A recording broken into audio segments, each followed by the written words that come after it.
Hello and welcome back to PhDiaries, week 3 and 4. 2 weeks have been pretty busy. Last weekend I was out of town on a Geo Club field trip, which was a lot of fun. It's important as a geology student to get to know the local geology because you're expected to teach it at a lot of different events. I also was very busy with writing and reading of papers.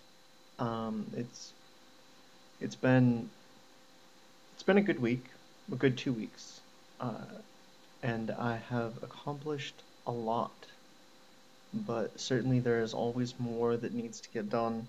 It seems as a graduate student you have a nearly limitless supply of work demands on you, so it no longer becomes a matter of getting everything done so much as doing as much as you can and most of the important tasks. About 2 weeks ago, a friend asked me a question about the letter of intent for graduate school, and I thought that this would be a good time just to overview a little bit about if you want to go to graduate school, what steps you need to take. So there's a lot of really good resources on letters of intent and letters of recommendation. I'll post a link of a resource that I used in the video description down below. So be sure to check that out if you're interested. Also, there's always one key thing about applying to graduate school that I feel never comes up. People know about the letters of recommendation and they know about the personal letter that you're providing, but what they don't always know, and it's usually written on every department's website, but you need to contact your potential advisors. This is important for a lot of reasons, just personally to you. You want to know a little bit who you're going to be potentially working with for the next who knows how many years. So it's important to have someone that you're willing to stick with for that long. It's also important that they want to work with you. The recent economic downturn has a relatively unknown effect on universities, or something that people don't think about, especially when they're applying to graduate school, but it's important to know this link.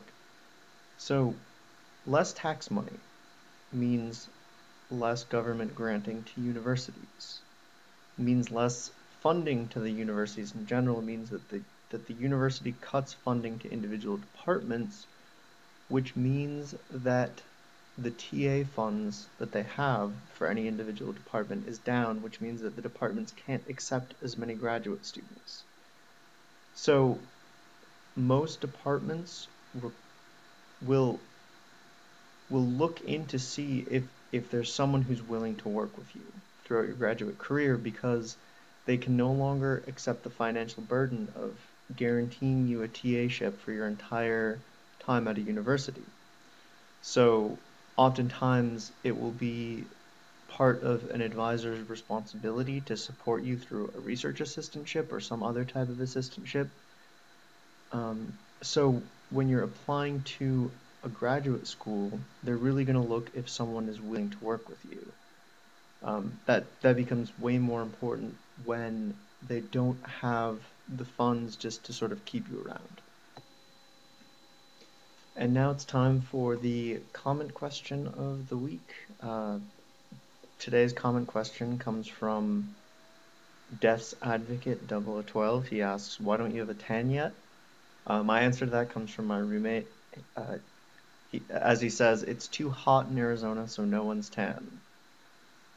It's certainly, the weather's been very hot lately. It hasn't been very pleasant to spend any time outside, so most of my time has been inside. I am forming very serious sleeve tan lines, but that wraps up this episode.